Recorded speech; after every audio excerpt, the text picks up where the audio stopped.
It's finally here. The moment we've all been waiting for, the season 12 finale. Welcome to the biggest episode of The Pitch we've ever made. No, literally, it's so big our studio computer couldn't handle it. But yours should be fine. Let's do this.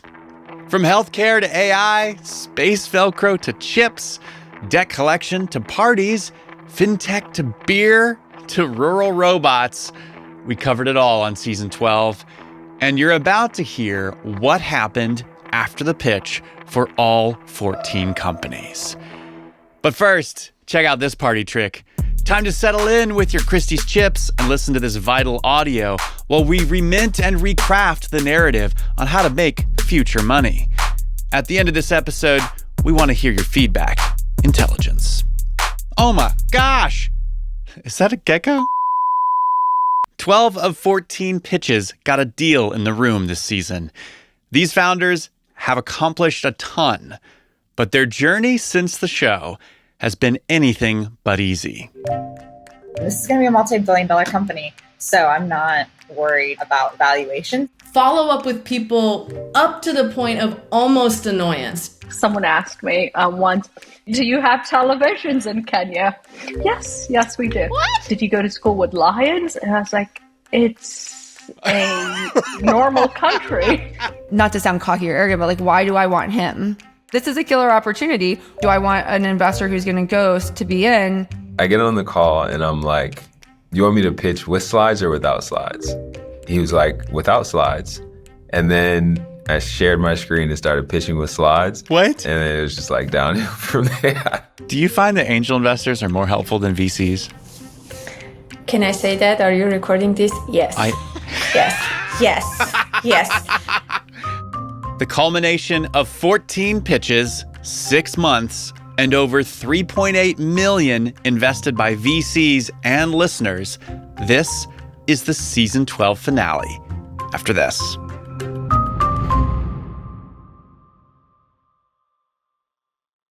In June of this year, we hosted our season 12 taping in Oakland, California.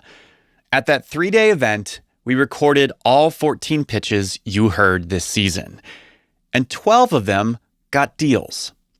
That's a record for us. We used to be thrilled if we could hit 50%. The whole pitch team was on cloud 9.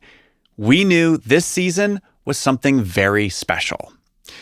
A few of the deals, the hot ones, closed within weeks of the event. But then came July. Oh, July. It was a cold, dark VC winter in the heat of summer.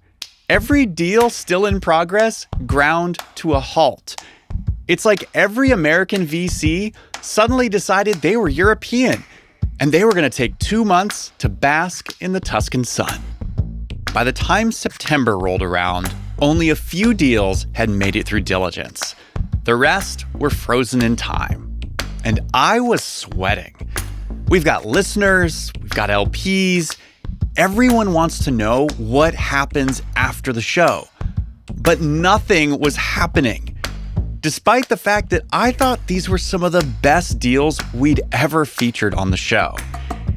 In mid-September, things finally started to move. Thank God.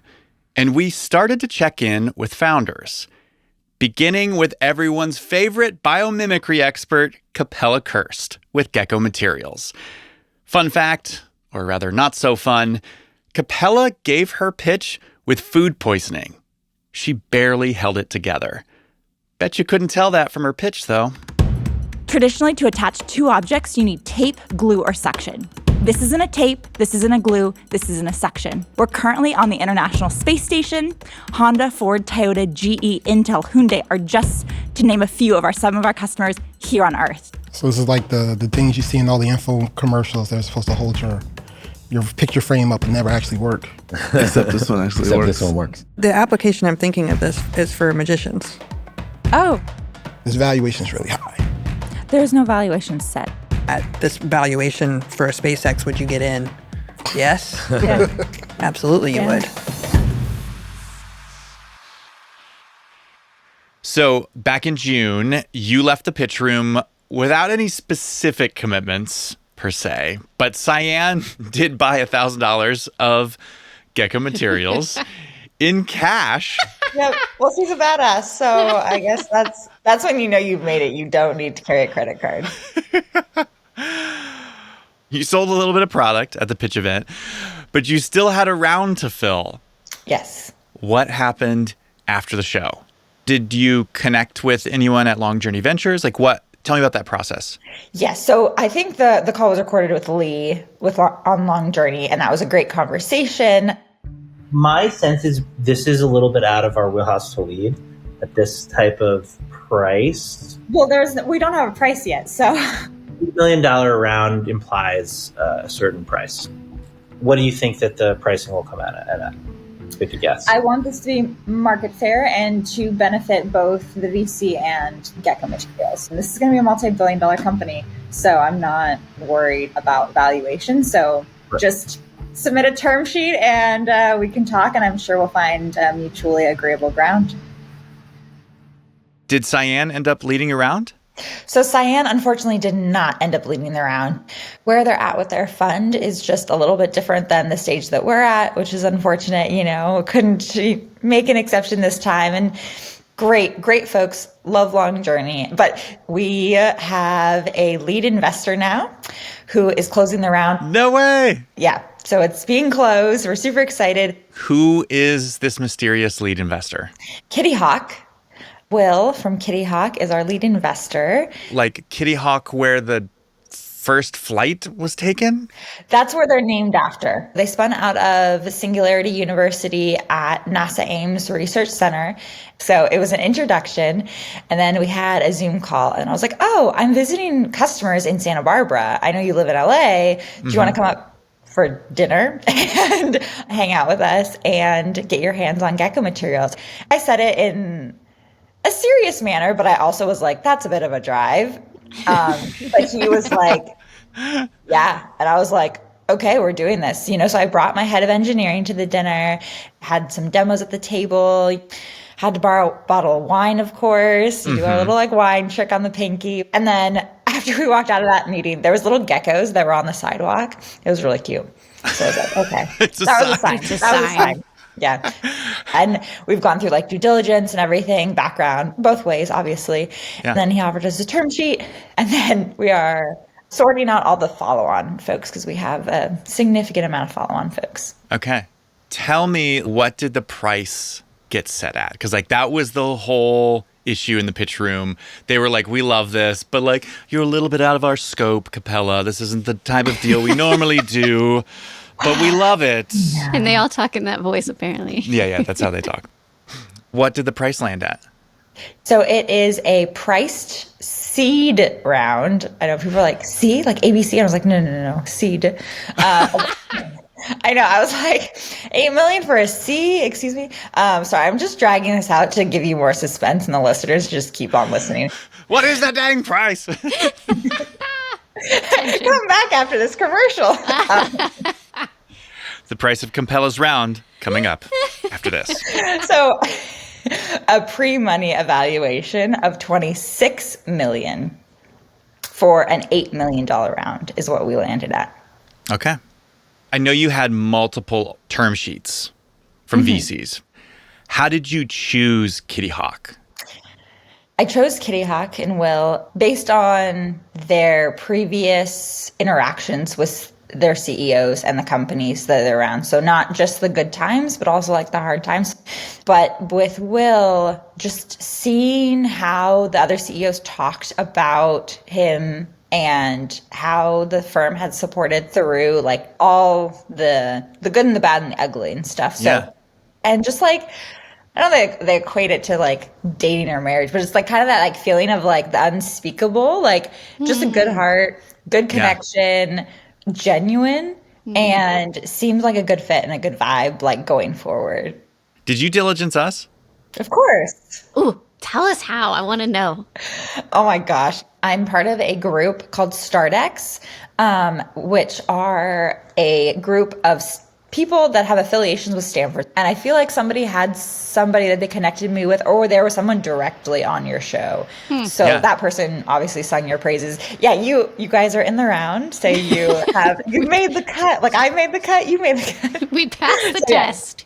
So this week, you went to TechCrunch Disrupt. Yes. TechCrunch Disrupt was amazing. For me, as a Battlefield startup, it was 4 full days. And because I was a top 20, they were like full days. There was a magician there. Actually, it was really funny. The magician is going to buy from us there too. And I told them about... Stop. Yeah. What is it with magicians and gecko materials?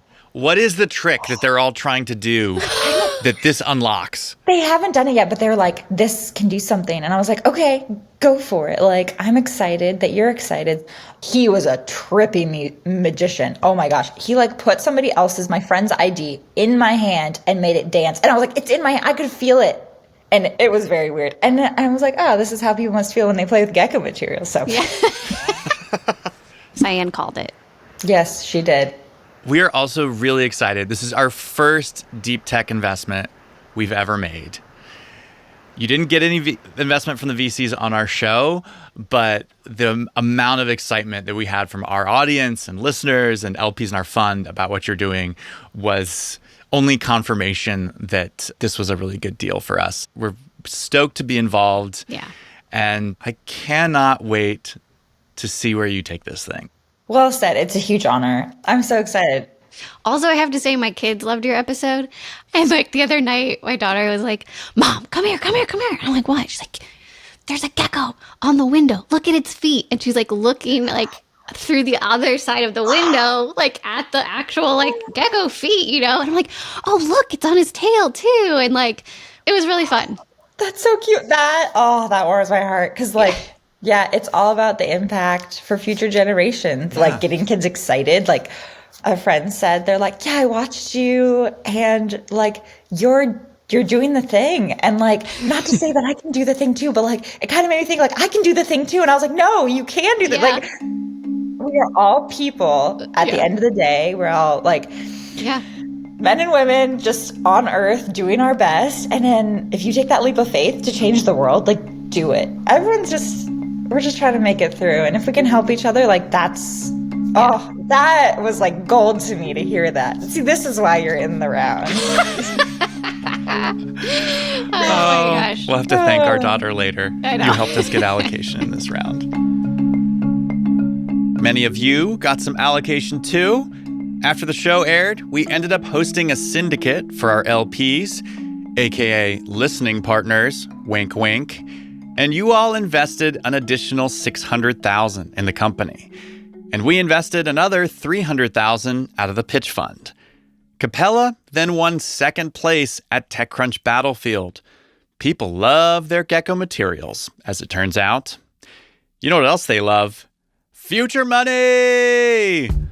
Everyone's favorite, mild-mannered, second-time fintech founder, Philip Bear, has entered the building.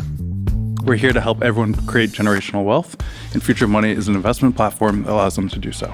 I love this future. Money. When you start the rollover process, does that mean my child would not be able to contribute to his or her Roth IRA? Who loses?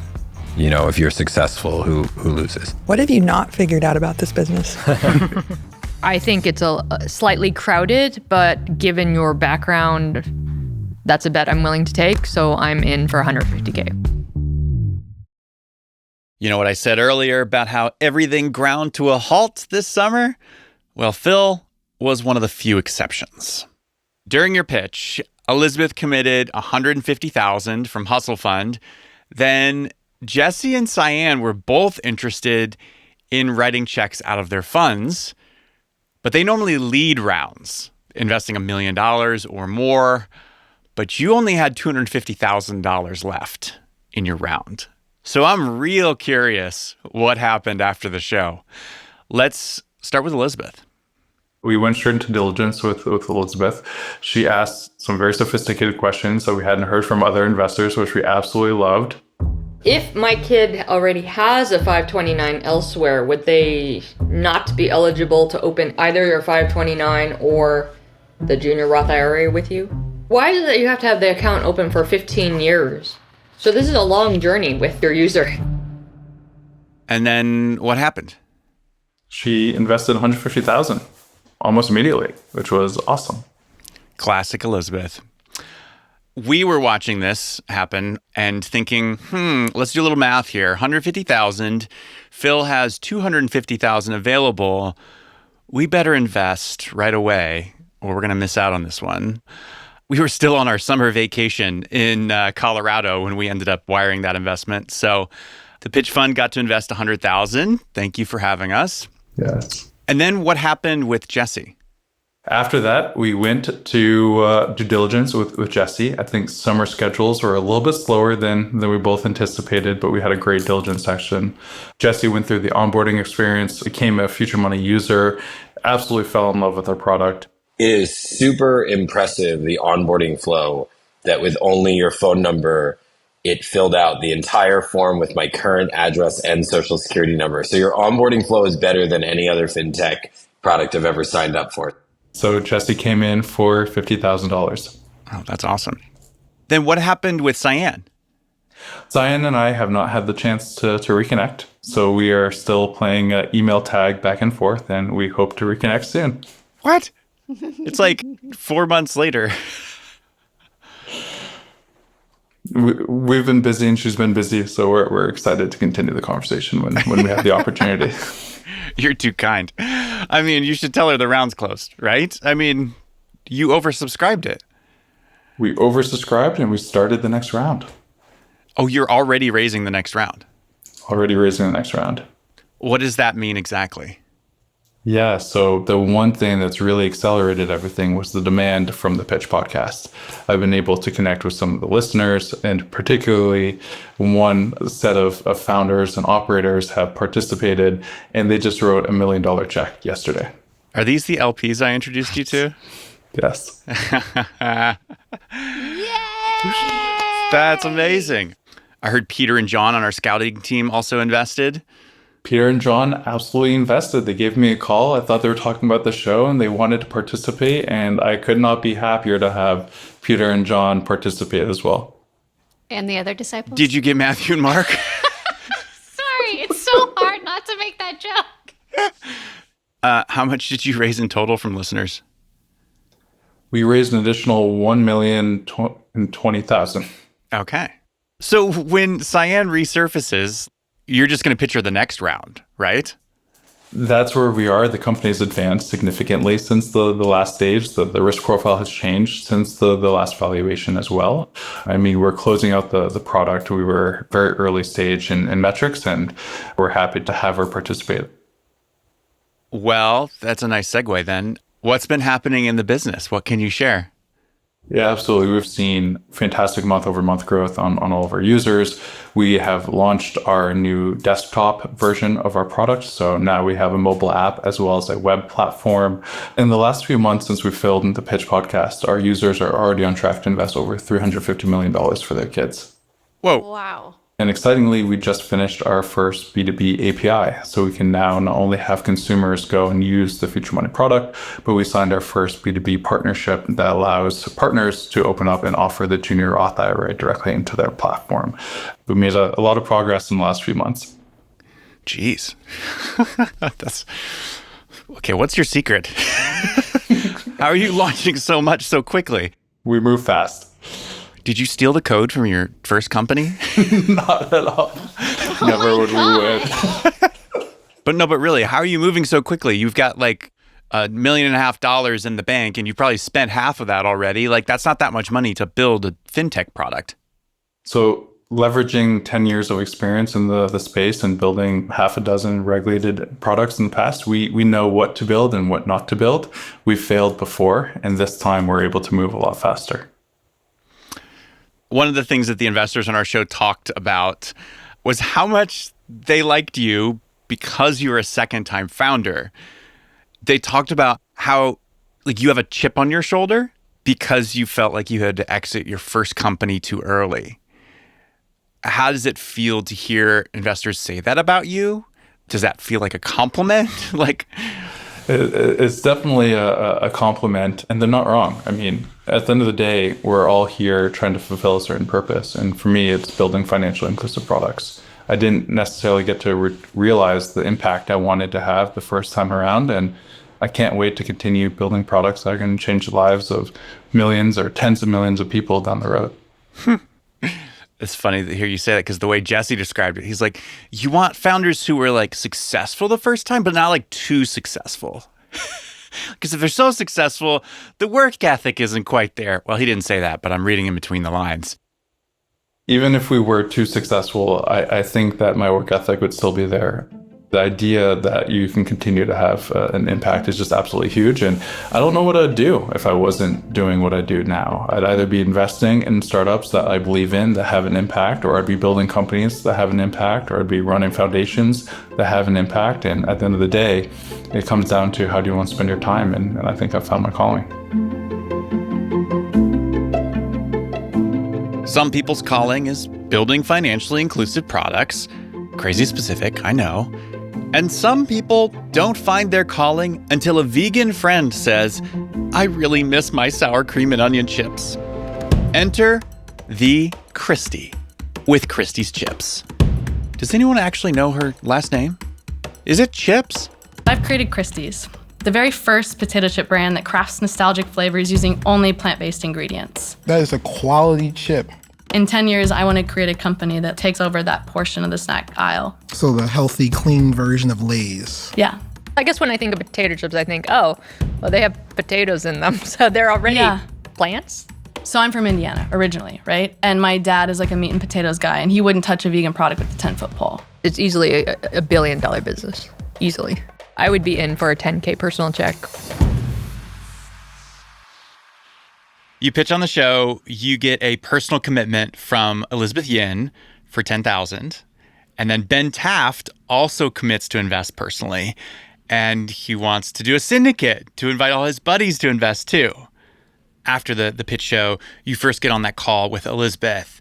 What do you remember from that call? What I remember the most was her talking about the LLC versus the C Corp. Sorry, what is your structure? You have an LLC and I do have an LLC, yes. Okay. And then the SPV is investing in the LLC, or what is this format? So I was talking with a mentor, and they were saying the SPV, if I set up like an SPV, so Christie's Snacks Co., it's like that extra protection layer around the investment. So all investment dollars will go into Christie's Snacks Co., and then there's an operating agreement between Christie's Chips LLC. Is that preferable? Is that less desirable? It sounds complex to me. Okay. From an investor perspective, especially institutional investors, like they will not invest in LLCs. They'll only invest in C Corps because of the complexity. Okay. So my recommendation to you would be to convert this into a C Corp, because that will make it a lot easier for you to bring in dollars. That's been the whole process of the brand, is like, how do I want to set myself up now that in 5 years the work is much easier, right? Mm-hmm. Or like things are much more cohesive. And her saying, no VC is going to invest in you if you're an LLC. I was like, okay, that's where we want to go, right? Is to work with an incredible VC that's done these big natural brands that are killing it now, right? That was the biggest hurdle. So Elizabeth signed and wired? Yeah, quickly. So I might regret this investment for my own health, but anyway, I think you have a great product. Thank you. So I'm in personally for $10K on this. It's a safe $4 million post money. Is that right? Yes. Was Elizabeth the very first check into your company? Yeah, that was the first. That was an exciting moment. That's awesome. It's just cool. Like, makes me take a step back and realize, or just look at where we started and where we are now. And when you look at that, where we are now, I would have dreamt to be here 5 years ago. And so it is like a moment of like reflection and gratitude to just, okay, keep going. That's awesome. All right. So then what happened with Ben? So Ben, he's fantastic. After the podcast dropped, he texted me that morning, like on the day that he listened to it. And he was like, I forgot how excited I was. Send me the safe. And so I sent him the safe. And I was like, yes. I forgot I wanted to invest. Well, because he's like, man, it just like reinvigorated that, like, such an excitement around the brand, you know, because like you just got to stay top of mind. This is like the whole game is follow up with people up to the point of almost annoyance. You know what I mean? Because you don't want to be annoying to somebody, but right you on need that to ragged be edge. Yes. right, because you have to follow up. Wait, so did Ben write the check? Not yet. Oh my gosh. I know, and I followed up with him this week. It's like, hey, what about that? Benjamin. We'll get there. We'll make it happen. Okay, so this happened after you walked out of the room. Cyan told us, she was like, you guys should just take the rest of Christie's round. Yeah. And we did not. Yeah. It's a lot. It's a lot of money. We stuck with our model. Yeah. And we invested $50,000.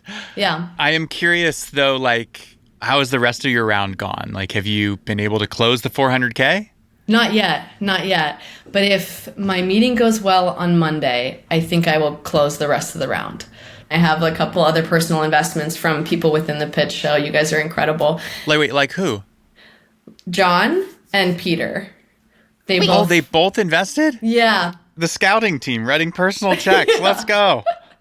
So we've raised 80K of the 400.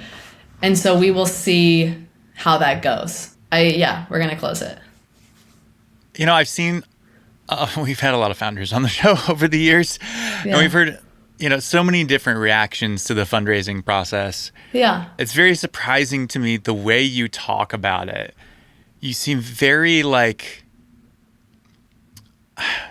unfazed by it. That's so funny. That's good. Do you not feel that way? No, absolutely not. No way. That's why it's so funny. At the very, very beginning, the first meetings I took, I was sick with anxiety, worry, because I wasn't familiar with the questions they were going to ask. But as I've had more of these meetings, I've gotten more and more comfortable because I understand there's a consistency in the questions that you're being asked. And the more that I've done it, the more I understand that I know the answers and I know the answers well. And so I'm less nervous, although going on the Pitch podcast was the most nerve-wracking experience ever. But like I've told you guys, my superpower is to internally feel extremely nervous, but also have this kind of laser focused calm of okay, I can do this. I know the answers. I know this business. Just say a prayer, please speak through me. Help me to be clear in my answers. But I try really hard not to sit in the what if it doesn't happen? What if we don't get the money? And lean more into, okay, it just may take longer. What can we do in the meantime? What can we do that's creative with what we do get? And then keeping the vision, and then also just having maintaining this, I can't believe I get to do this, that gratitude of this is the coolest thing I've ever done, and this is exactly what I want to do, and just feeling okay, let's do this. I'll figure this out. Yeah, I'm definitely not unfazed, but I'm more comfortable now than I was 6 months ago. Yeah. Getting those checks, the 10K, the 50K, the 10K, those are so important because we launched Whole Foods this month. And so we launched Whole Foods this month. You just say in passing, come on. So it was that was one of the coolest, if not the coolest one, because it's I had wanted that since the beginning, obviously. And so the buyer, I was connected, I think it was March, I was connected with their forager. And then in April, Forager? I followed up with her. It's called a local forager. I know. That's such a funny name, but I want to be a forager. Sense. Yeah, you're foraging for the local brands. I'm foraging constantly. Aren't we all? No, but then I got the okay that they're launching 9/2. And so over the last couple weeks, we've seen it starting to pop up in stores. And so a buddy of mine is going to all the stores to make sure it's merchandise, executed, whatever. And then I'm going to get there and go to all the stores and Now I can visually picture where the money went. Yeah, exactly. The money went to Whole Foods. yeah, exactly. So you're launching, well, not in all the stores, but all the stores in California? Yeah. So we did the SoPac region because I want to make sure that we can really dial up this sampling and the demos and in-store marketing and all that stuff, So it's Southern California, Hawaii, Nevada, and Arizona. So there's 65 stores. This is so fun. Congratulations. Thank you. On Whole Foods. Thank you. I'm so happy. It's the best one. The best one better than Sprouts? Why are you making her say this? Well, I don't know. She said it's the best one. I just want to know. Like, when I was a little kid, I grew up with Whole Foods, right? And having that be like the metric of like, okay, this is where I want to go. There's 586. Yeah. It's in other countries. You know what I mean? Like it was, and I had, okay, maybe this is also why it feels like the best one, because I had tried to pitch once before. So this is the second time around. And so, there's like that buildup of like the obstacles, and then finally you get it, and it feels like so exciting. Well, all I know is in the Sarasota, Florida region at Sprouts. You should be doing pretty well. That's our biggest market. Oh my gosh, we've bought so many chips. So many bags. That makes me very happy. Not to be a bummer, but Ben still hasn't invested in Christie's chips. Yet. But you all did. After the show, LPs invested another $120,000, bringing her total raise so far to $200K. Glenn and Michael, you know who you are. This episode was a big fan favorite. You all love your chips, almost as much as the VCs hate the education system. In fact, I really would love for it to be destroyed. I guess I just go back and forth between like, do you include more people in the existing system, or do you try to take down the system? Our EdTech founders respond right after this.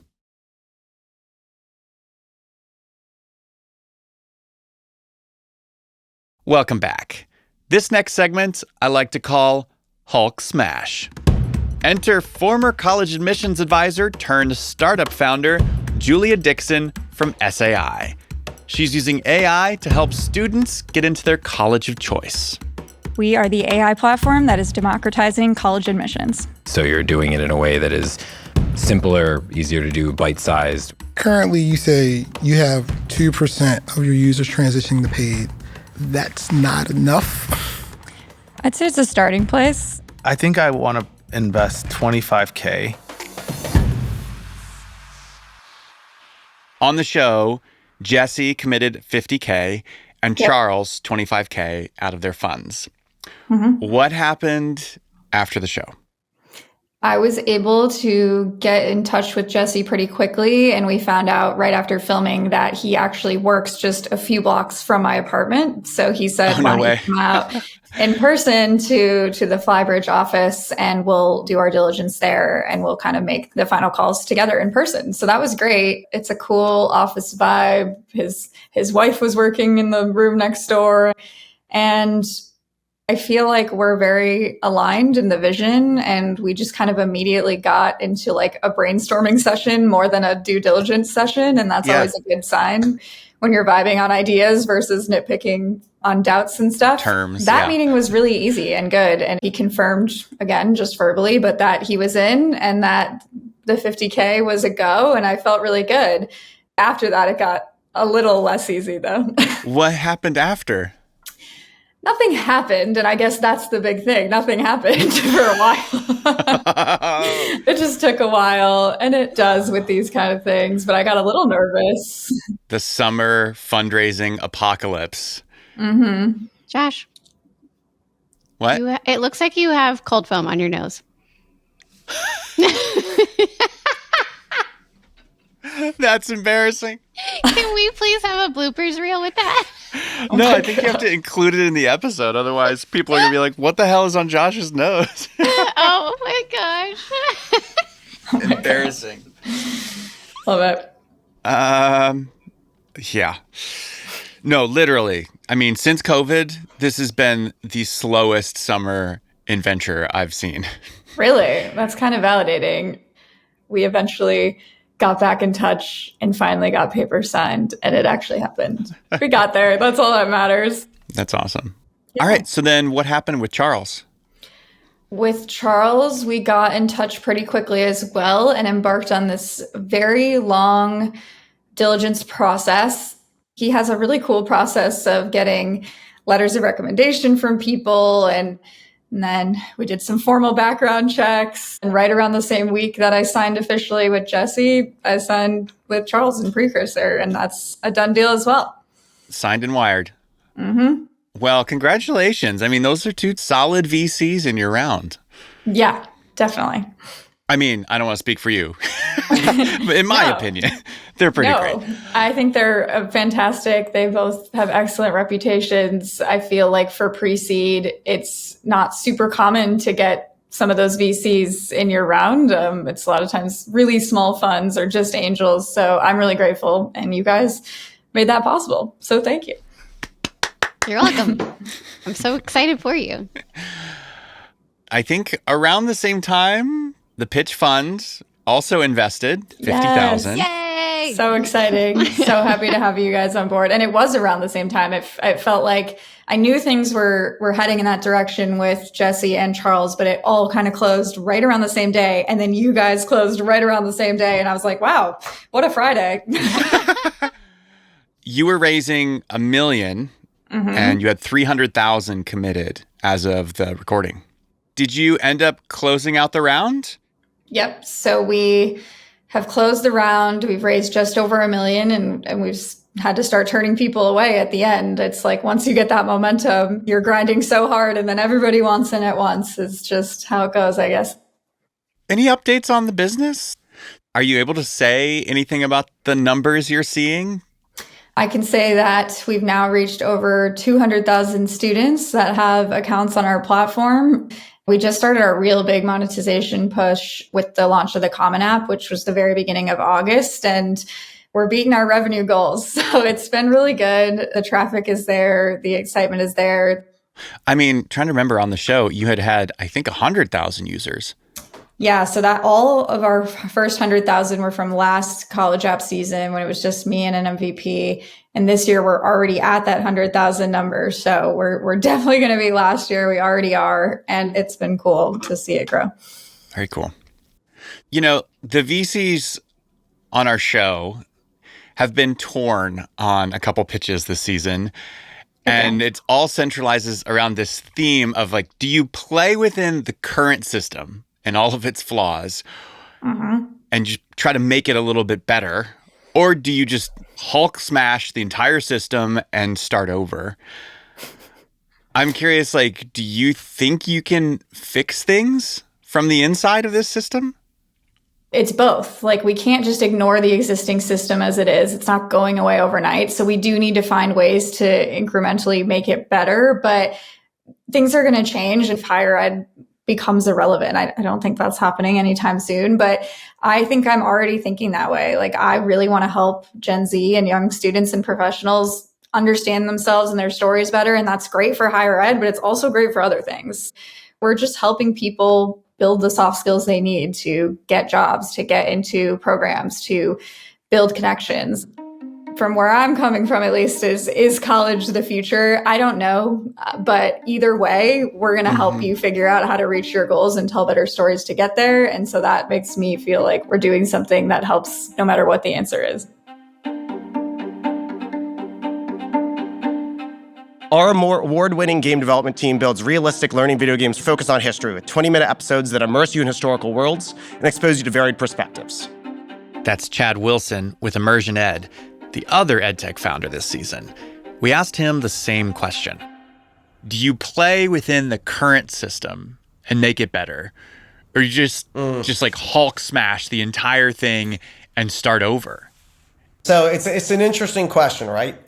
I think that ultimately trying to Hulk smash the education system is different from trying to Hulk smash a non-government sponsored industry in the same way. And so I think the reality of the world is something that you need to function within.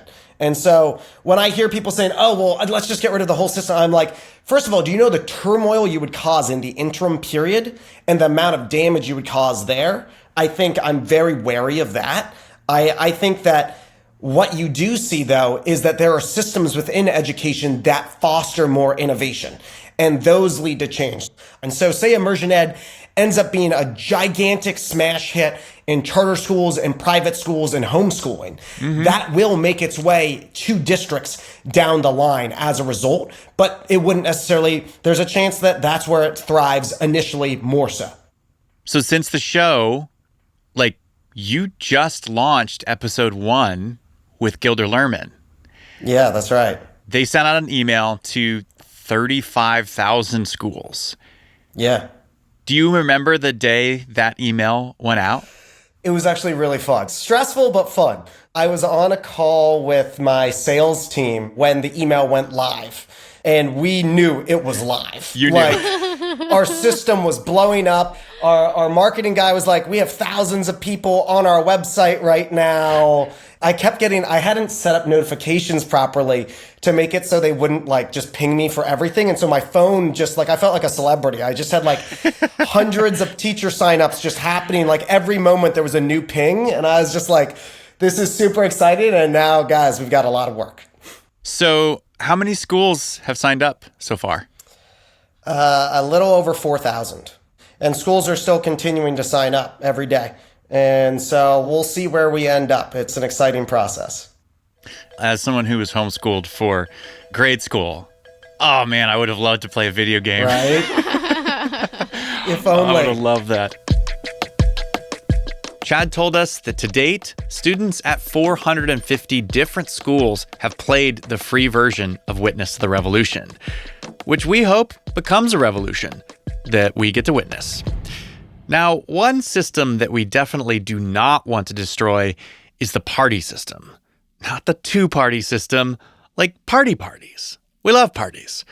Or as Virginia Frischkorn, award-winning event planner and founder of Partytrick, would say, We are the operating system powering the experience economy. What validation do you have that these customers will be willing to pay those amounts of money? I've been in the industry for 16 years. They're the brands I've been working with. And we actually have a $47 million pipeline for year 1. This seems like a no-brainer if it is what we think it is. Yeah. You had 3 businesses. You did over $100 million in events. COVID's over. The world's opened up. Why do this?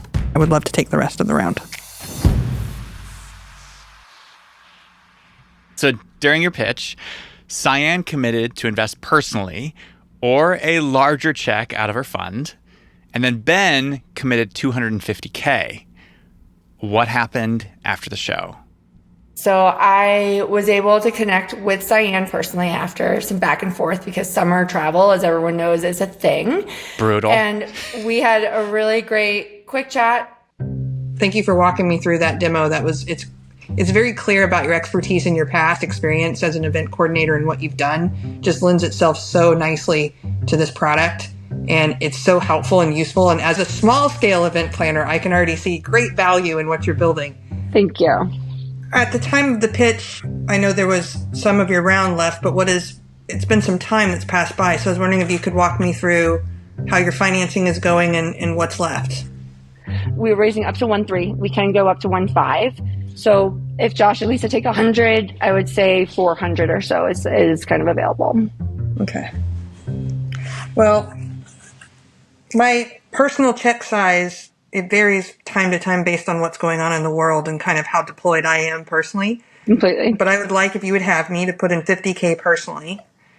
And then I would like to track the company for a future round with my fund. Honestly, it was one of the smoothest transactions that I've had the entire fundraising process. So lovely, so pleasant, and smooth. Was very quick to kind of sign paper, get everything wired. Wow. Well, congratulations. Well done. Thank you. Cyan responded really well to your demo. Do you find that showing investors the demo is the unlock they need to really understand your business? 100%. I was speaking with actually a PR company yesterday, and we were talking about using it for some of their clients, and they're like, I don't get it. And as soon as I did a screen share, you immediately see eyes go, oh my God. Whoa. Wait, where has this been? Yeah. When you showed me the products, before we brought you on the show, I was like, holy crap. This thing is expansive. Whatever an MVP is, this is not it. For better or for worse. So then what happened with Ben? So First call with Ben was rather positive, where we were able to talk about the business, the state of the business. It sounds like by the end of the year, you will hopefully close a few of the bigger fish, if not 100 plus of the smaller contracts. The goal's a little bit more than that. We like to shoot for the stars. How are you bankrolling your core team plus contractors right now pre big fundraise? So bootstrapped primarily. I've personally done about $1.5 million into it. Cool. I'm excited. I want you to talk to my partner so we can start moving toward a decision.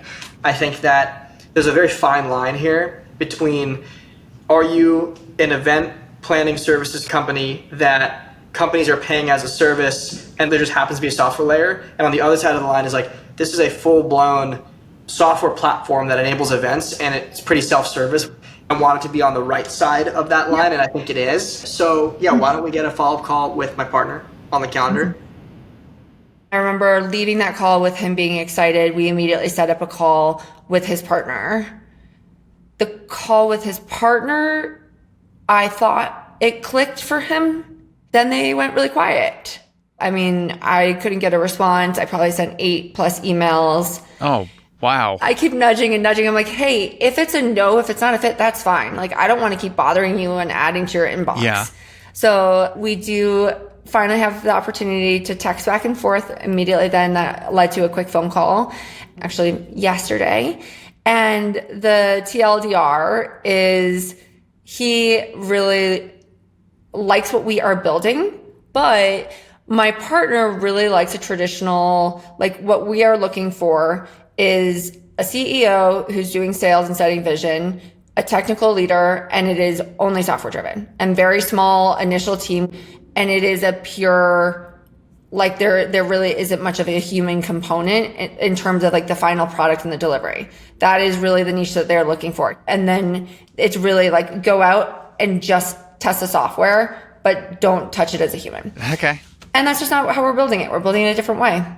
So we're not the right fit. But we want people on our team that are truly invested in what we are here for. It's not just money for money's sake, right? Yeah. Like, and that was a lot of the conversation Ben and I had yesterday too. It's like, why would, not to sound cocky or arrogant, but like, why do I want him? Yeah. Why should he be allowed in, right? Like, this is a killer opportunity. Do I want an investor who's going to go to be in? What are they going to be like once they're already in? Wait, did you tell him that? Pretty much. How did he respond? Actually, really well. What did he say? Like, I basically said, I want to make sure this is a mutual fit. I'm in a lucky situation that I'm talking with numerous people and we want strategic capital. And if people are not going to be excited about the opportunity, I don't want them in. If people are not going to be responsive, like, that's not a helpful investor for me at this stage. And so he was like, no, I get that. Well, and normally you could, like, I guess, vet someone beforehand, except when you go say yes to be on a podcast and it's just a group of people we curate and maybe not all of them are super fans of the events industry. I can't imagine someone who's not a fan of the events industry. Oh God, so many people. Events are so easy. My wife does them. Oh my gosh, stop. No. I've heard that so many times. I also, and actually from an investor who's been very helpful in an advisory way, she's like, Virginia, you're a blonde woman in events. You are discounted before you walk in the room. You should not even try right now. Oh my gosh. I'm like, yep, okay, cool. Watch me. Have fun. And so, yeah, I'm going to take those nuggets, but everyone has a different perspective. And some people are going to be a fan of me. Some people are not going to be a fan of me. Some people are going to be a fan of my business and some aren't. But the feedback has been, it's fascinating. And that's the thing. You have to love this journey and take it all with a grain of salt and make like a duck, let the water roll off your back.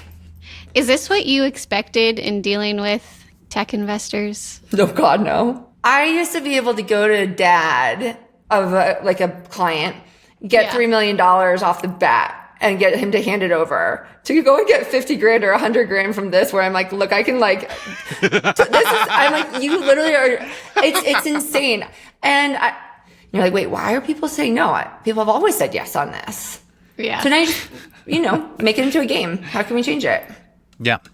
And also, counter argument to the don't have any humans in your product thing. I get it's really easy if it's just pure software because it just scales easier.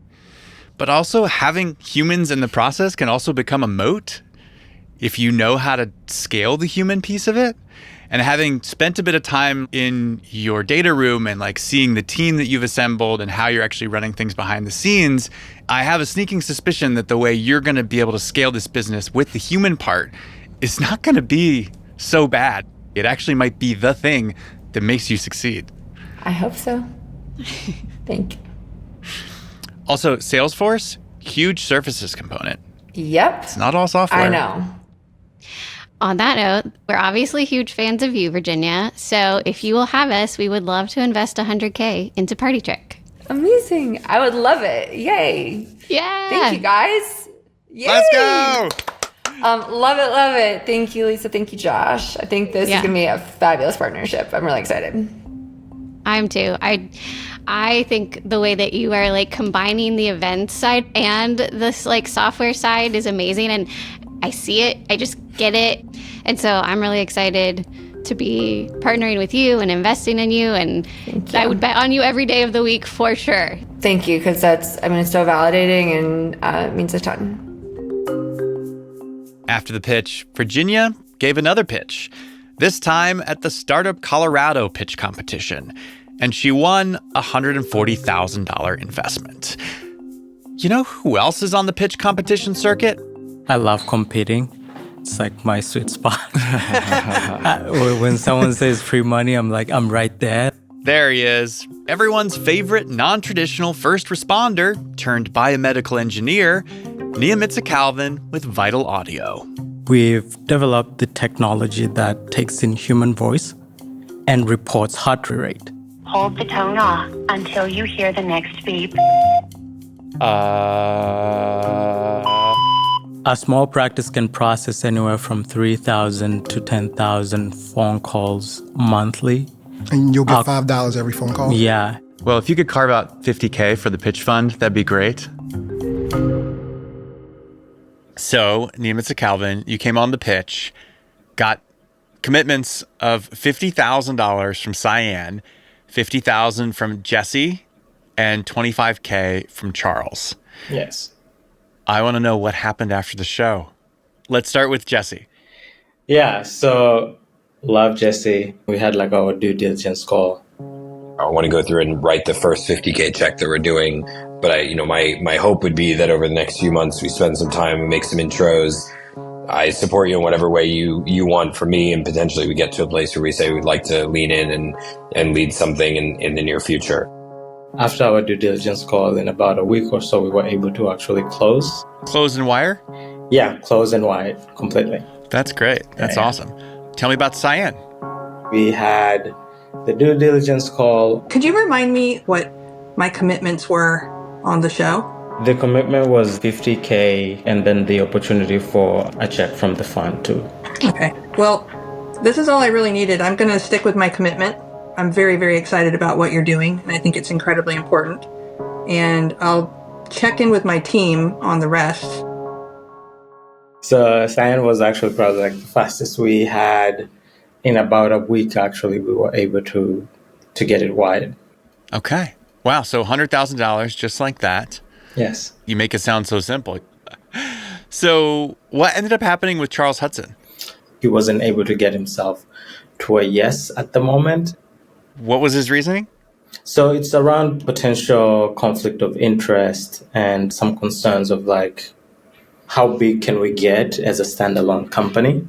So those were the two limiting steps for him. Okay. Well, Kinometrix Calvin, thank you so much for coming out and pitching on our show, which I now realize is like a hobby of yours. You're so competitive. And you surprised me because you actually like took my advice on how to arrange your pitch to be most attention grabbing. And clearly it worked for you, but yeah, we're excited to be on this journey with you. Thank you. Thank you. In Swahili, we do have a saying that says, Msifia tembo mwisho ulitia maji, highlighting that if you're too much in your head, like even if you're an elephant, you're going to drown. So you have to be open to and adaptable and coachable and being able to like get your support on like really tell me do some engineering problem. I got you. I'll do that in my sleep. Tell me storytelling. I'll be like, give me 12 hours, maybe. Yeah. Yeah. So having your support was greatly appreciated, and we're really excited to actually be part of the Pitch family and portfolio. Yeah, it's a pleasure. Very happy to have you. The pitch fund actually came in for $85,000 on this deal, up from the $50K committed in the room, bringing the total raised on our show to $185,000. Vital Audio also just launched a pilot with the Minneapolis Heart Institute, so the first phone calls are happening as we speak. Another founder this season that was just about to enter the market was Gwyneth Borden from Remynt. She came in hot, pitching a new kind of debt collector, one focused on hope and redemption. But you can't be a debt collector with no debt, and she needed to close her round so she could buy that debt. Remynt empowers consumers to rebuild credit while resolving delinquent debt. How do we make money? We buy debt very cheaply. Yeah, I was issued a credit card when I was 18, and I was very irresponsible with it. And I had to go through this. In our country, I don't think we do a good enough job when people fall behind helping them, right? We know how to punish people, but we don't know how to provide resiliency, and that's what this product is really about. What's the minimum viable proof point to be like, this business works, and how can we get that? You're in that battle for that small margin with everybody else. I disagree with Elizabeth here. I like you a lot, and I love what you're building because what you're building is important. But I got one hang up. And not everything goes 100% to plan. Well, I'm in. Well, thank you. I appreciate that. I'm in for $50K, personally. First of all, how are you? Like, personally, as a human, how are you doing? I'm good. It's just been an adventure this summer, working on getting into the market. And, always there's so many fits and starts and things that like obstacles that are thrown your way that you have to like step over. I also, in my personal life, my sister and I share care of my mother who has Alzheimer's. And so I have my mom for a concentrated period of time. I want to honor her because she worked in credit, interestingly enough, and finished her career at consumer credit counseling. So I really also want to do this to honor her. That's so cool. All right, so we're going to go back in time a little bit. Yes. During the pitch, you were $200,000 away from your $1 million goal. You got a $50,000 personal commitment from Cyan Banister and $50K from the pitch fund as well. What happened after the show? So right after the show, I reached out to Cyan. We were on a deadline. Basically, we were closing the round within 10 days. Yeah. And Cyan was great in getting back to me, getting the funds wired and the safe signed. Like, did you guys get on the call with Cyan or anything? Or she was actually traveling, but she was so great at making sure that it was taken care of. That's what I really appreciated.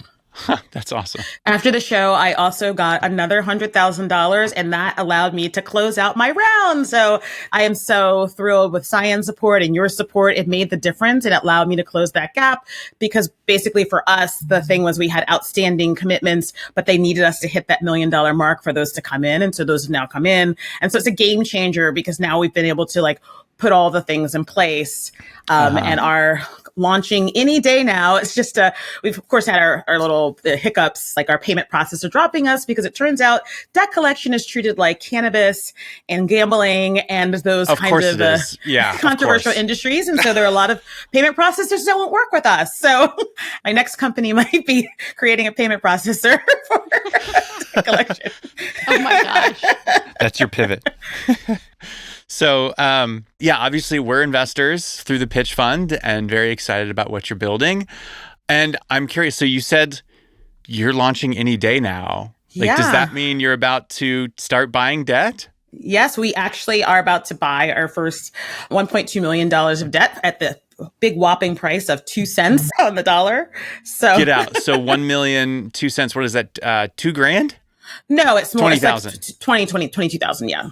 So $1 million in debt for $22,000. Amazing. I know. This is like your proving ground, right? Yes, like it so is. much relies on this first $1 million in debt.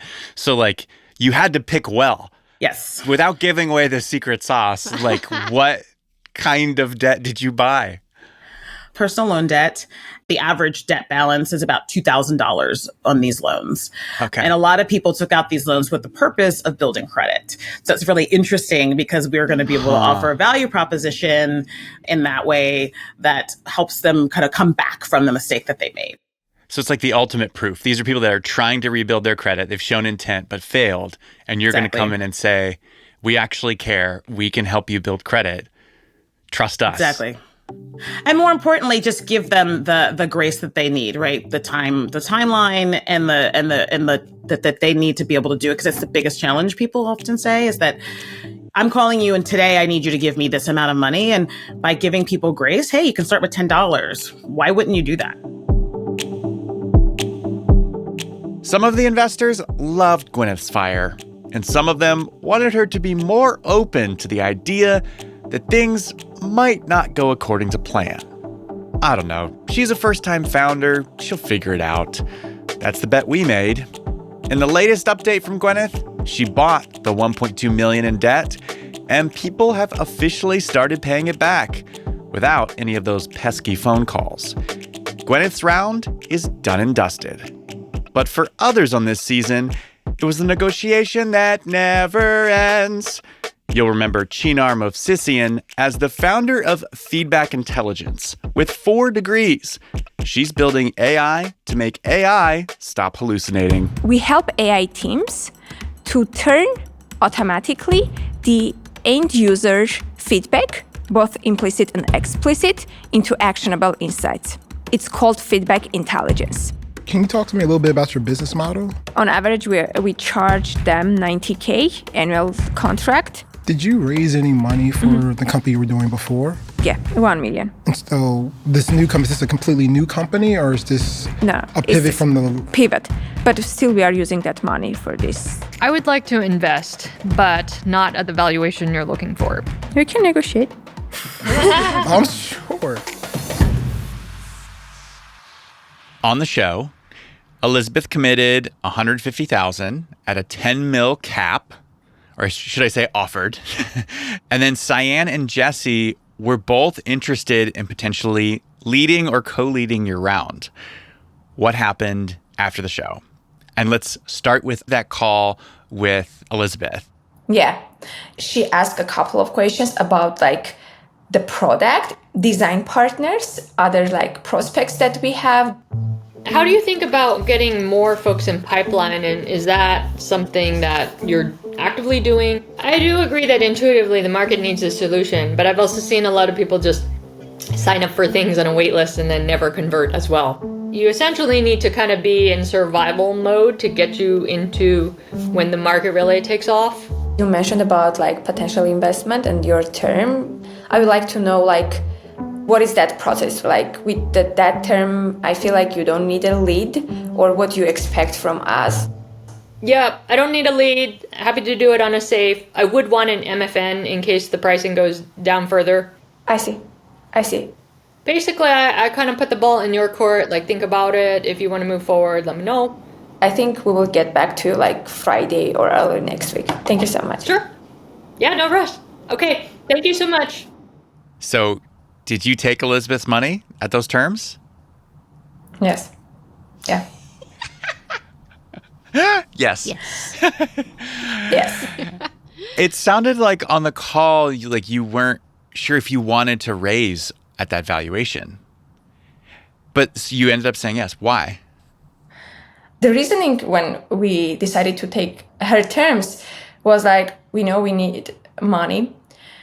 And if we are building this, if we know that we have this conviction that this is going to be huge, so like 1% more or less, it will not change anything in a long run. And because we took this money, I didn't continue to chase other VCs. Like I was like, okay, we have money right now. We needed this money to do X, Y, Z. And also we had money from your previous round. Yeah. Yeah. And we were like, okay, I'm just going to spend my time on customer development and product development. Because at that time we had only design partner and wireframe. That's all. And raising with that, it was very hard. Mm-hmm. Like, that's crazy because like you were trying to raise $2 million in the room. Yeah. You raised 150 and you're like, no, that's good. We'll just take that and run. Yeah. Not run. Okay, no. Don't say run. Take that and build. Take that and build. And good thing is that my team, the tech team that I have, is in Armenia. And there is a huge difference between paying there and here. That was like, okay, this is another 5 months runway. Oh, wow. That 150,000 gets you that far. Yes. Another 5 months runway for my team. And I have there like 3 very talented, super cool LLM experts there. So did anything ever happen with Cyan or Jesse? Not so. What do you mean by not so? I mean, we had a couple of back and forths via email. And then I didn't chase them. Like when you race, you actually do that job. You try to make this like FOMO. You try to do these things. I feel like there are a lot of founders, they do that very well. For me, it's more about whenever you see more about your vision, more about your product, customers, you just update them. You just, hey, let's catch up. Let's do this. And then eventually that fundraising is happening. Yeah. You say, okay, now like I see the angle. They also see that angle. I'm ready to take that money and use it. Yep. Always fundraising. Always relationship building. Sometimes fundraising. Always relationship building. So we invested $100,000 out of the pitch fund. Thank you for having us. So how much runway did we give you? Was that like another 2.5 months? Something like 3 months, which is very, very helpful. Yeah. Yeah, I love how scrappy you guys are. And I'm very excited to have you in this overall journey and everything. Thank you so much. Yeah. So you raised $250K in this round, or did you raise any more? A couple of angels, industry experts, they also joined us around $50K, and they are super helpful. Like they're ex-founders, they're engineers, they know the problem, and they're always helpful, even though they have small checks in the company. Do you find that angel investors are more helpful than VCs? Can I say that? Are you recording this? Yes. Yes. AI deals have all the VCs going gaga these days, so I'm not super surprised this deal made it to the finish line. But there was one deal this season that our investors weren't quite sure what to do with. Dean Eberhardt's pitch for ReCraft, a new beer technology. We have developed a new way to make beer that's 30% more efficient. They're both really good. The left one has a little more creaminess to it, like slightly, but they're both very good. I actually think I like yours better. Are you telling me I could essentially set up a brewery with less storage space because I don't have to hold the hops anymore? Yeah, and also skip some steps at the end as well. Do you have a science background? I'm an engineer. I've come from a family of entrepreneurial engineers. Yeah. You fit the exact founder profile that I love, and it is killing me right now, man. I can't make the investment. During your pitch, no one invested, but everyone had an intro for you. Right. Did any of those intros come to fruition? Unfortunately, not thus far, but I'm not giving up hope yet. Probably our biggest learnings from the show was making sure that we had the right investor audience that had the right investment thesis to match what we're trying to do. And like at the time... So the biggest learning was don't pitch people who don't know anything about beer? Is that what you're saying? Don't pitch a bunch of tech folks in the Bay Area that are looking for software, a manufacturing business. Yeah, that was a learn.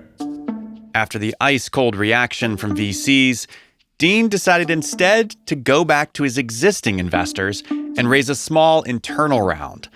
But they also made a big change to the business itself. Instead of making the hop juice themselves and shipping it to breweries, ReCraft will license their technology to breweries so that they can make their own hop juice. What we saw was, hey, we could actually establish partners that have manufacturing facilities in the beer space. They're already doing stuff like this every day. And we can do like a hub and spoke model where they are both doing manufacturing for themselves, for their own facility, but then potentially making product for the regional market as well. Oh, so then your customers become distributors for other smaller customers. Exactly. So instead of doing the fishing, you're teaching the guy how to fish. Yeah, or supplying them with the rod, and the rod is the thing that actually catches the fish in this situation, and teaching them how to use the rod. Yes. And you own the patent on the rod, so you're good. And we own the rod. So the design you own the is rod. that we, okay, great. The design is that we would actually we would still own the machines in the facilities. You would build your own machines, let them use it. Got it. This makes the business more scalable. More scalable, less capital intensive, and allows us to go faster. I just, I'm a little bit disappointed, if I'm honest, with this new path for the company, because it means the likelihood of me getting to use your hop juice as a home brewer just got significantly slimmer. There's always a way to figure that out. Part of this new journey is we are going to be opening a small tap room in Boulder to showcase what's possible with the technology. Yeah.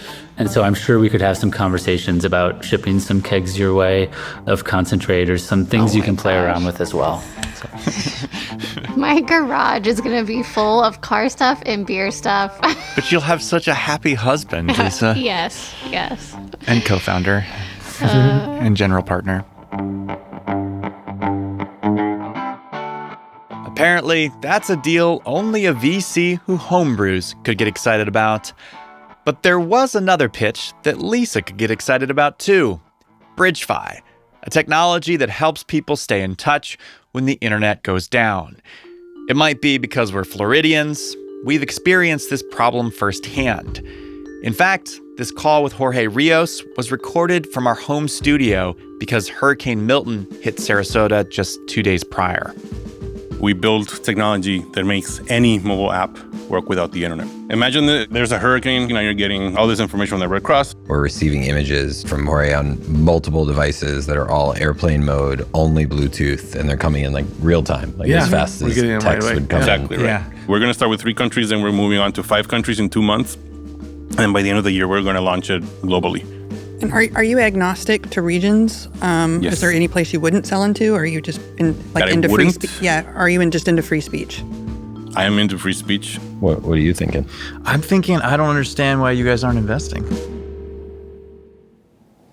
On the show, Cyan committed $50K personally, and Jesse was interested in potentially leading you around. Mm-hmm. What happened after the show? Cyan and I spoke maybe like a month after the show. She mentioned that her husband had done some research and found that it was a very crowded space. Mm-hmm. And there was a competitor of ours that was way bigger than we are. And I cleared up that competitor hasn't operated. They stopped existing in 2018, and this space is not crowded at all. We are the market leader by millions of users. Yeah. However, Cyan committed 25 and then asked me to speak to her husband.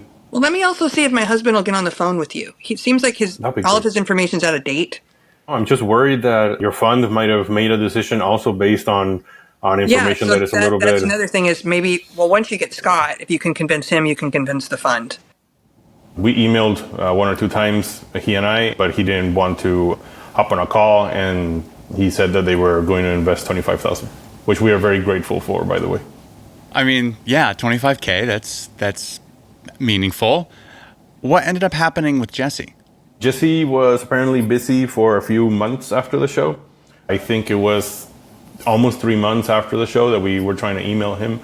And then he replied asking, offering to hop on a call. We hopped on a call, and he said that he didn't see a lot of opportunities for our technology, that it wasn't like a super strong need.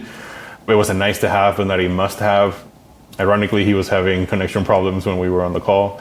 And he said, he's explicitly said, I don't have a cell servers here where I am. He was in some country in the Middle East. He said that, yeah, it wasn't for him. It wasn't for his fund. So that was that. I know like you needed to raise the money quickly because you were going to use it for building out each of these contracts. Like, has not raising the money as quickly as you hoped impacted the business in any way? Not at all. No. Right now, things are like business is booming, like the kids say. But yeah, we are going to open a round in around 2 weeks. We're going to try and raise $2 or $3 million, and it looks like we already have a few funds that want to jump in. Okay. So yeah, this round could go from 0 to success in just a few days. That's what we think is going to happen. Okay. Yeah. Well, keep us Jorge posted. Keep us posted. We're always looking to partner with other funds to learn from their diligence process. So if you are able to secure this lead and they're open to talking with us, we would love to jump on a call and learn through that process and then maybe invest. Sounds good. Since that call, Jorge decided to stop fundraising and focus on closing new customers. They're making money the old-fashioned way. How y'all doing? I am not used to publishing episodes this long. I know everyone else does it, but I've never done it. Is it time for a break? I think so. Coming up, the real Davina Desai. You're gonna love her. We should keep my part of your recording very short, like what Elizabeth invested, what you invested. No one needs to know everything else about Davina.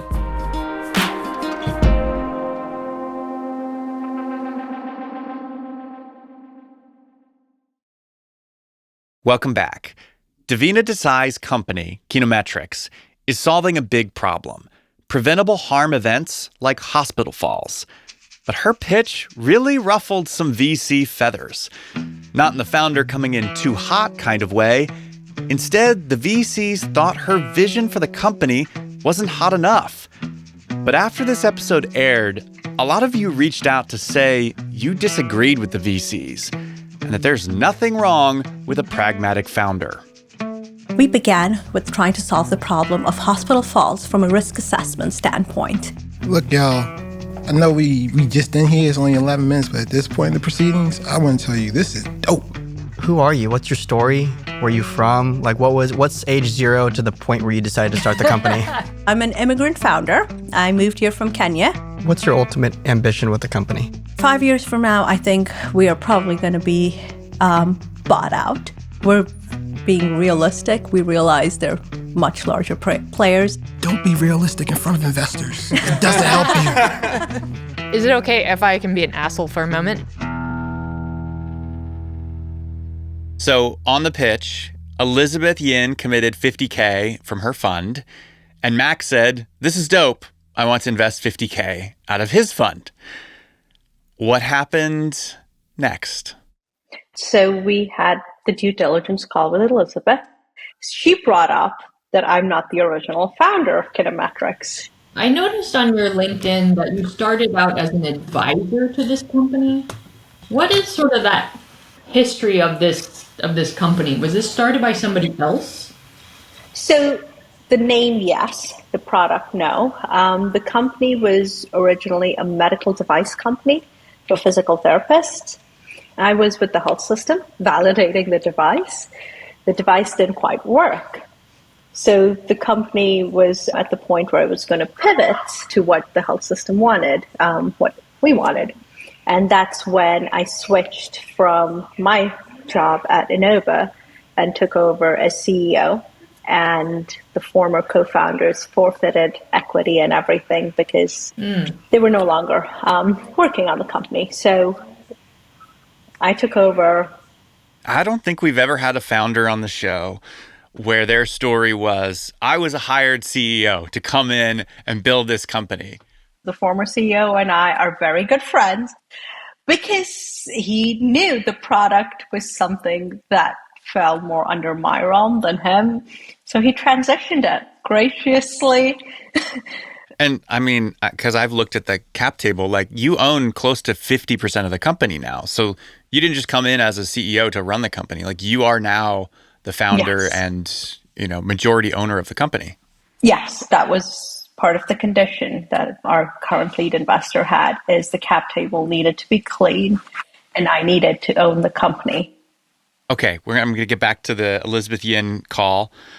She, from what I understand, also had some questions about this round being led by a family office. Who is the lead on this? Like, are they taking a board seat, or what are the details on that? So the lead is a family office, Enlightened Capital Management. They do have the Series C director board seat. They also get a say in the independent. You have the last seat? I have the last seat.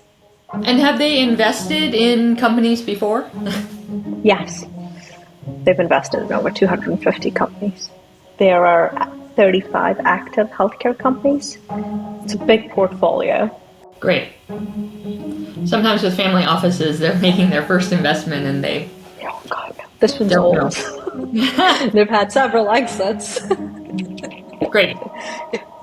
Actually, going back to something that was, I think, a sticky issue on the pitch, is their idea or hope to exit early, or how do they think about that? So not early. It's funny, right? Our idea of an exit is when we're a robust platform, we're looking at 100 million plus in ARR. But then we think we are better suited to be absorbed by someone like Oracle Health or a larger player in the market. So that's what we're looking at exit. We are not intending to exit for at least the next 5 to 6 years. We are also aware that we will probably not be an IPO company, but better suited for someone like, I'm thinking, Oracle Health. Mm-hmm. In the room, the investor's biggest concern was when you said you would potentially sell to a competitor 5 years from now. And they felt like, well, some of them felt like, well, we need someone who's willing to take this thing to the end, like, 10, 15 years or more. Like, they can't be willing to sell early. It wasn't even only just the lead, but the angel groups that have invested. They've always wanted an exit plan. Everyone wants an exit plan. So that's why we have an exit plan. And I'm pretty sure Mac followed up after and told me, Davina, keep your exit plan to yourself. I was like, oh. He did? He messaged you? So we had a conversation outside. And I was like, that's funny, because he's like, I know your angel investors like to have an exit plan, but VCs don't like exit plans. I was like, oh. So now I try to keep it to myself. I was like, if you ask, I will respond, but otherwise just keep it to yourself. I see what they want to hear, but as someone that's been in healthcare for so long, I can't say something that stretches the truth. Mm-hmm. Like, it makes me extremely uncomfortable. Yeah, that's so interesting. I feel like I've definitely heard VCs ask, like, who buys this in the end? Like, on VCs on our show, but they don't criticize the founder for answering the question. It's like, if you ask who this might sell to, I'm going to answer it. But they don't want you to volunteer it. Well, you didn't. Yeah, Ben asked. It was Ben Taft. He asked, like, what's the end state of this business? Like 5-10 years from now, where are you? And you answered it with the acquisition, which I thought was a reasonable answer. Oh, it was a trap. But that's fascinating. Elizabeth dug into the financials. 5 years from now, we are working on the second module. So we do anticipate revenues up over 80 million, more towards 100 million in ARR. Okay. Which to me, if you put an X on your sale, 3, 5, it's still large enough. It's not maybe the billion he wanted, but it's 10% of the market.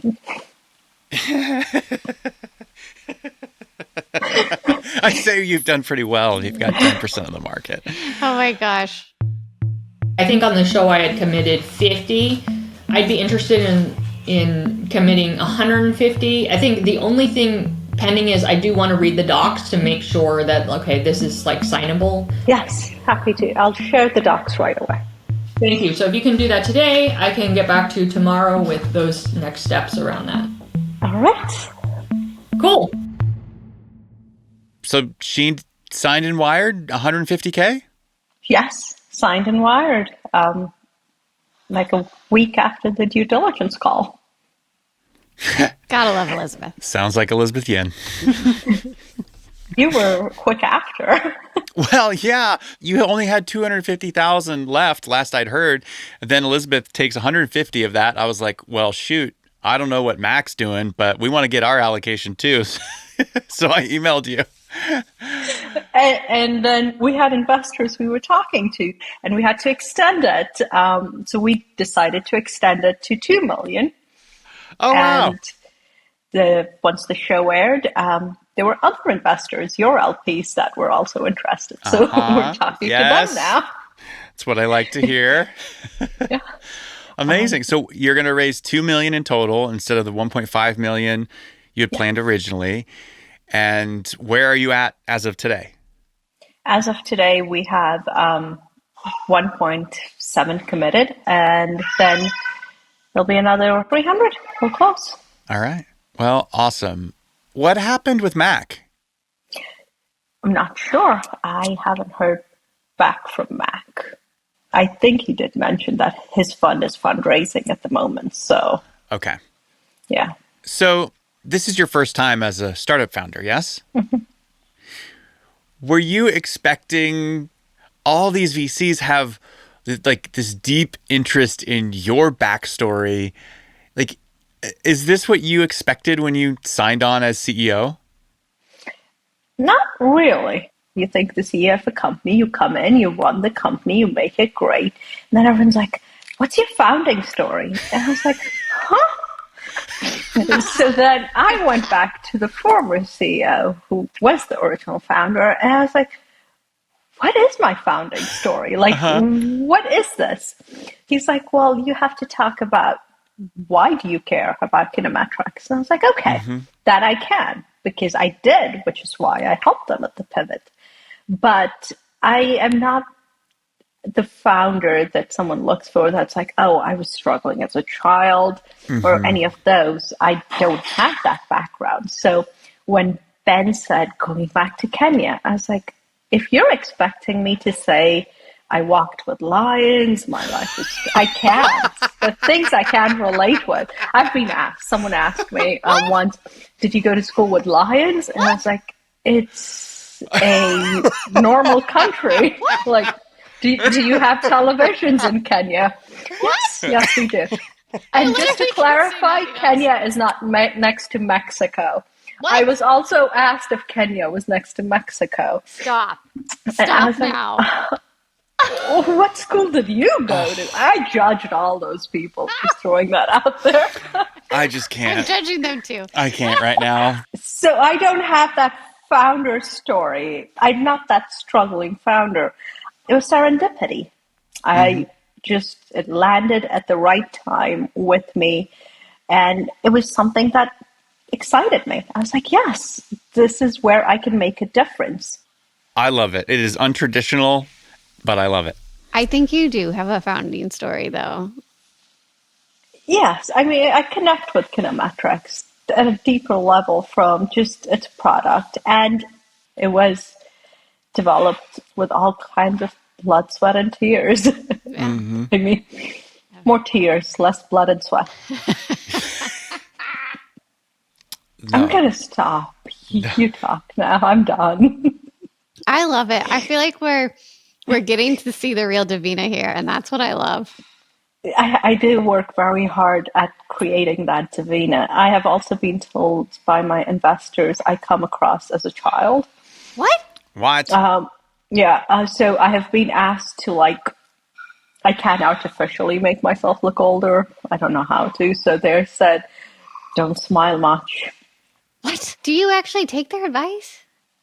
So I do I smile less during my investor calls. No, I hate this. Don't do that. And customer calls especially, because I do need my customer to not think that someone that's in their 20s thinks they've solved healthcare. Okay. So when I'm on my customer calls, I have a very serious-ish face. So it looks like, okay, this person's probably been through enough, which I have. I've been in healthcare for 15 years now.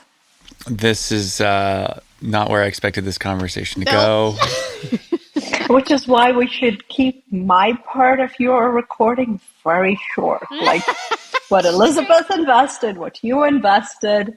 No one needs to know everything else about Davina. You don't want people to know the true Davina? I have to sell into healthcare. The true Davina's, smiles and jokes. Healthcare might be like, oh, you're not uptight enough. Where's your tie? In responding to something you were saying earlier about people wanting you to stretch the truth and your feelings about not stretching the truth, lots of founders stretch the truth. Not that it's good, but I know, but do. I can't get into that mindset. So I've been told you need to think like a West Coast white man that started a company. And I was like, no. As soon as I see that person, I'm like, okay, 80% of what you said is not possible. So I call it bullshit in my head. And I don't want to do that because I'm like, well, the person sitting across must know that I am bullshitting. So it's hard for me to get into that mindset and just be like, oh, yes, I'm going to solve healthcare. I'm going to be bigger than Epic. Yeah. I am a very optimistic person, but I am a realist. Optimism is not fantasy. Optimism is, yes, it's going to work out. It's not, I'm going to be larger than Epic. That's just fantasy. Okay. Oh, God. Don't air anything I say. You are a great human who cares about a real problem. And so I appreciate that about you, and, super excited that we got to invest in your company and that the pitch, our fund and the LPs and listeners get to be along for the ride. Just really excited and couldn't be bigger fans of you. Thank you. Well, I'm glad I met you. You and Lisa you're brighten a room. You guys are great people. Thank you. Davina got one more check after that call, $25,000 from a pitch fund LP. She's working to close out the last $375K. Davina really surprised us on that call. Part of the fun of the fund is that we get to know these founders better, particularly during the rigorous due diligence process. And the longest, most intense diligence process we followed this season was Dopl, the company Ryan James started to bring robotic ultrasounds to rural areas. Our vision is to democratize access to care through telerobotic and autonomous procedures. Fantastic mission. There's no way people are going to let you do robotic surgery. You make one mistake, you're out of business. I'm about tearing down the systems that do not work and rebuilding them to support everybody. We'll put in 25. I have a bunch of questions, but those will come out in diligence. On your episode 149, Charles committed $25,000 and Cyan was interested in writing a bigger check out of her fund. Yeah. What happened after the show? And let's start with Cyan. I met up with Long Journey, and I can't remember the guy's name. I could look it up. Luke. Yeah, I met up with Luke, and I pitched him over video, and from my perspective, the pitch went not great. I get on the call, and I'm like, do you want me to pitch with slides or without slides? And then he was like, without slides. And then I don't know what I was thinking, but I was like, okay, cool. And I shared my screen and started pitching with slides, and then it was just downhill from there. I don't know what happened. I don't know what happened. I could tell he wasn't feeling it, and we ended the call early. It was It was not great. Oh, no. Yeah. So that fizzled out to nothing? No check from Long Journey? No check from Long Journey. All right. Now, with Charles Hudson, I want you to tell me about your very first call with Charles. Yeah, I think he was in a car. Was he? Yeah. Was he in the car? I think he was in a Waymo. Yeah. Oh, yeah. I remember. He was 15 minutes late. I remember that now. How are you, Ryan? I'm doing good. I created a perfect agenda for today that was going to take exactly 30 minutes. I don't have any time. My main goal for that call was just to see how deep I could get Charles invested in our company. Okay, so one of my big questions that makes me a little bit uncomfortable to ask, but I've got to shoot my shot. Okay, so if I'm going to call this $1 million round our pre-seed round, would you be open to leading that $1 million round? I think we'd have to go back and revisit our check size assumptions if we're going to lead. I think if we were to lead with our current check size, I think it might be too small. I think if we were going to lead, we'd have to make a bigger commitment to the company, which would require me to do a little bit more work to get comfortable, but I'm open to doing the work to get there.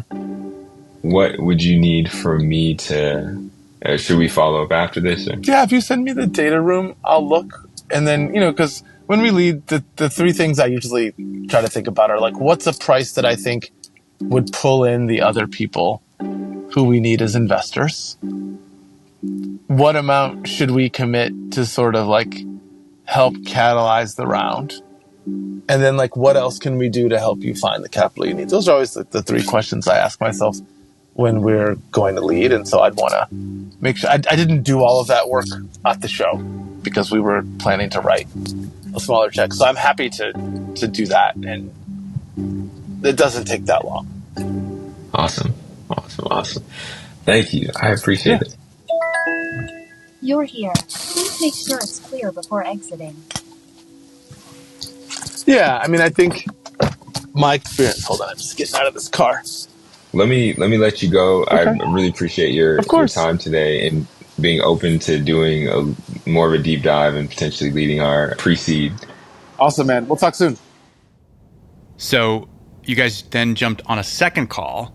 And what struck me about this call was you were super clear right up front about what your expectations and goals were for the call. So I had read some stuff about Charles, just all the stuff that he posted online, and it seemed like he appreciated people who came in with a very clear agenda.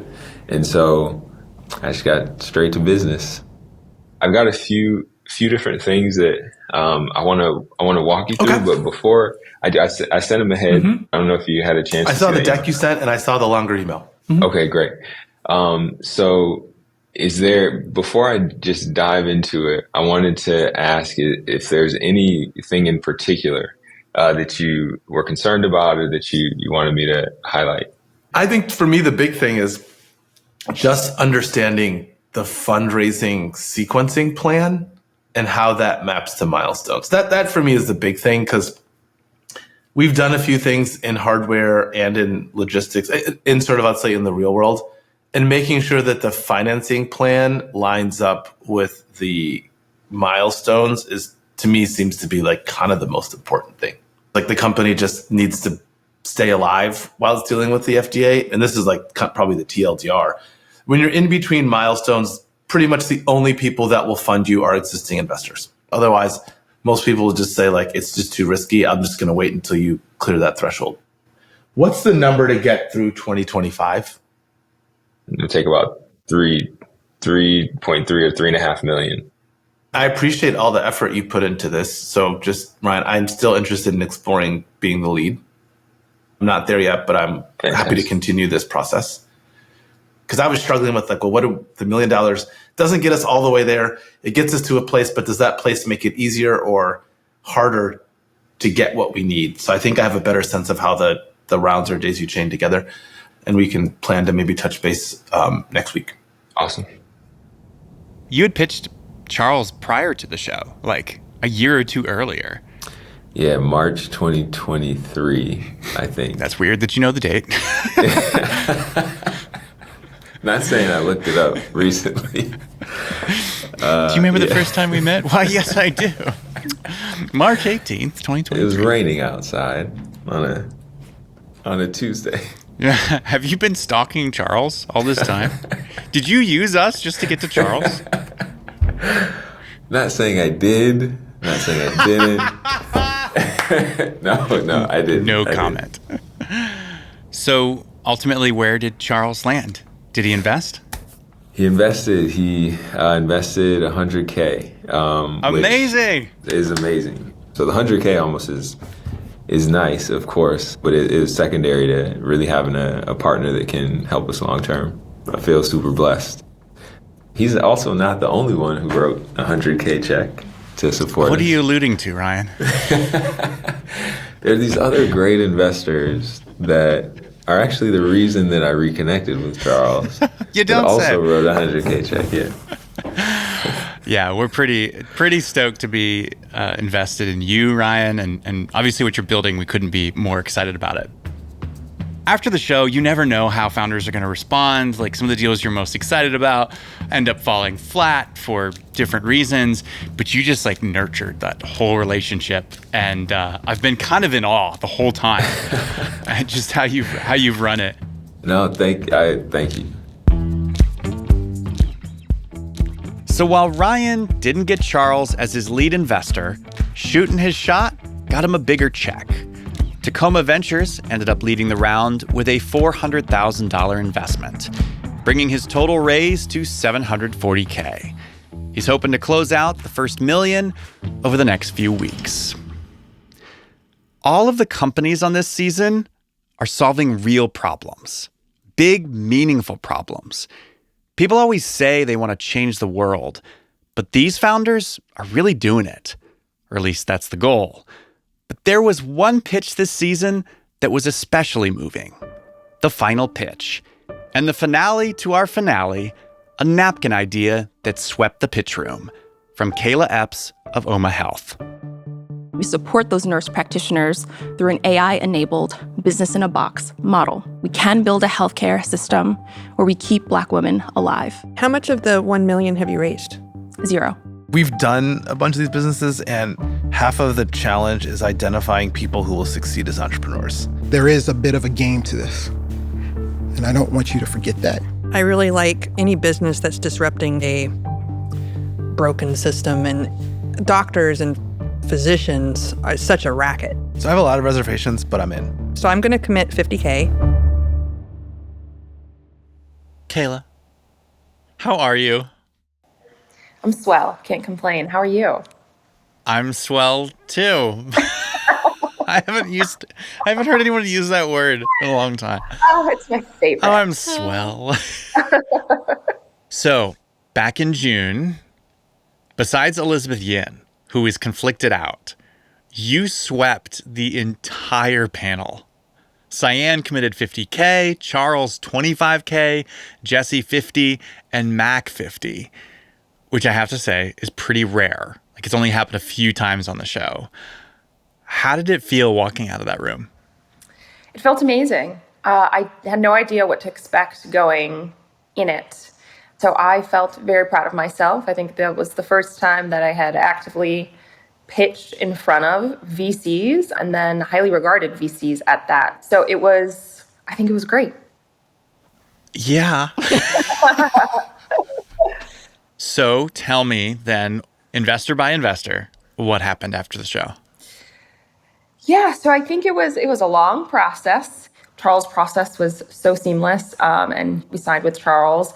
Cyan was able to sign our safe agreement, so that's really exciting as well. Jesse, still in diligence there. And then I was unable to get in contact with Mac, so that one is still, I guess, up in the air. So I would say that's kind of how the process has been. So you're saying Charles and Cyan both invested? Yeah. Okay. Awesome. Yeah. So, like, Jesse's still in diligence, but, like, does it seem like that's going to go through? Like, how are you feeling about that deal? Yeah, I think we'll see. There's some hesitancy on his end. I think I was a unique situation whereby, like I mentioned earlier, this was really my first foray in the VC realm and pitching here. So like I hadn't had a lot of capital into the round yet. Like this kicked off the round, and I'm still trying actively fundraising. I think one of the concerns we have in company is that the pre-seed is not raising enough capital. Yeah. I think it'll be a bummer to be undercapitalized, not be able to do the things that you want to do, and sort of ultimately, I don't want to see you fizzle out on that, and so Yeah. I don't think that you will, but I think it's a real question we usually have.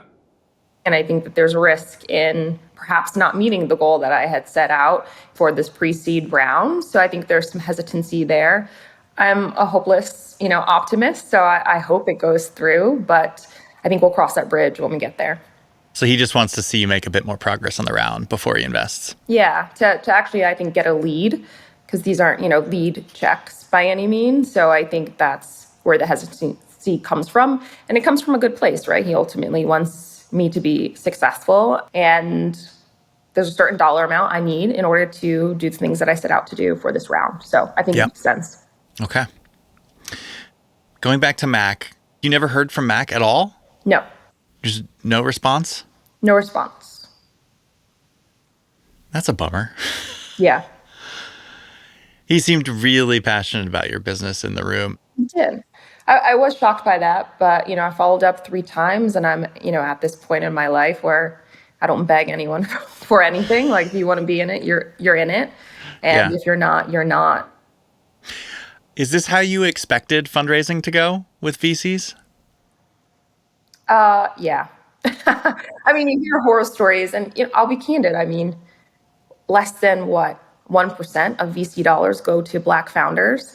And I think it's even smaller for Black women founders. So I was under no assumptions that I was going to be an easy ride. Well, we'd love to take max 50,000. Okay. I mean, the pitch fund would love to invest in your company. Oh my goodness. Thank you. So that puts you at, I guess, 125,000 into the round? Mm-hmm. And then if Jesse comes in, that's 175. Yeah. So we'll see. But thank you so much. I really am touched by the support. Aw, you're welcome. You're welcome. So you mentioned on a call with Jesse that the state of Alabama has a matching program and they want to match dollar for dollar everything invested in your round? Yeah. But part of the stipulation is you have to have the cash in and then they'll match it. But it's the hardest part is getting that VC cash in. Okay. I don't know if you feel comfortable like talking about this or not, but I know you've been waiting for this round to come together so you can go full time on this business. Yeah. So my question is that time finally here? Like time to quit and go full time on the business? No, I do not have enough money yet. I just don't have the privilege to just up and quit with no money. So no, not yet. And when I close out the round, yeah. And I was very methodical about how much money I needed to raise in order to build the company, sustain myself, at bare minimum capacity. And we're not there yet. What is that dollar amount? It's $500,000. Before the matching or after the matching? Yeah, I need $250 in outside capital, and then I can get the match, yeah. Just need $75K from a podcast listener. Yeah. No offer to invest is being made to the listening audience on today's show. What are you most excited about once this fundraise is over? To build, just actually chase after it and have the time to focus on something else that you believe in wholeheartedly and you want to do for your legacy and to build something on your own. It's very hard for one person to do, particularly also as like a solo founder, because everything is falling on me. So I'm just excited to have the opportunity to just hone in and build on one thing. All right, Kayla. Well, can I just say we're really excited to have been there at the beginning. Yes. We get to do this with a lot of founders, but not everyone is at the very beginning like this. Yeah. And to be on the journey with you is it's one of the most satisfying parts of the job. So welcome to the Pitch Fund. We're so excited to see what you build next. Investments like this where it very clearly impacts an enormous group of people, where it can literally save lives and make homes and families healthier and live longer. Like, it's a big deal. And we don't take that lightly, and we're just really stoked about this. Well, are you trying to make me cry again? Oh my gosh, yeah. We've done it before. Trying to keep it together. I got to cry off screen during the pitch. And now I might cry on camera to really show my Pisces side. But yeah, I can't thank you all enough for the opportunity.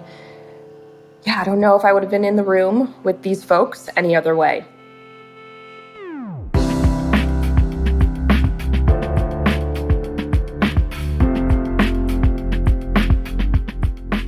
Well, despite the cold VC summer, 12 deals came together. Maybe not exactly as planned or as quickly as we all would have liked, but we got there. In fact, $3,881,000 was invested on the pitch this season. That's a lot. And $2,871,000 of that was from you, the listeners, which is crazy. Back in 2022, when we first launched the fund on episode 101, Lisa and I had no idea what we were doing. We really didn't. We had solid advisors and mentors encouraging us that what we had was special and that there was a there, but it was still an experiment. Would listeners really want to give us money to invest in the startups on our show? Well, I guess you already know the answer. But we initially thought, maybe we'll try to raise a couple $1 million in Fund 1 and prove that this thing works. Now I'm excited to announce that 200 listeners have invested over $5 million in Fund 1 so far. I am honored and humbled, especially considering this is one of the worst times we could possibly raise a fund. But it hasn't all been sunshine and unicorns. While some of our companies are doing really well, 3 of our portfolio companies have gone to zero. And we're going to share those stories with you all next year, taking you even further behind the venture curtain.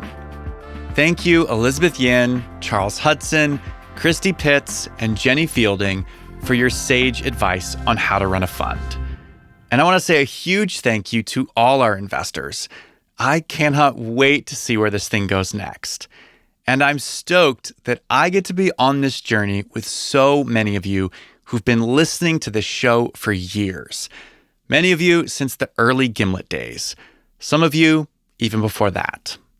And thank you for sticking with me for the new format. We would love to hear your feedback.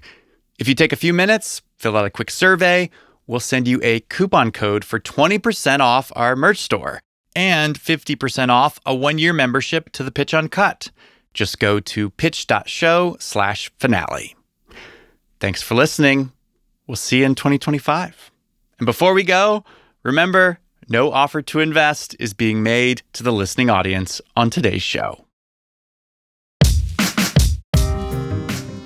This episode was made by me, Josh Muccio, Lisa Muccio, Anna Ladd, Enoch Kim, and Jackie Papanair, with deal sourcing by Peter Liu and John Alvarez. Cue the longest music credits ever.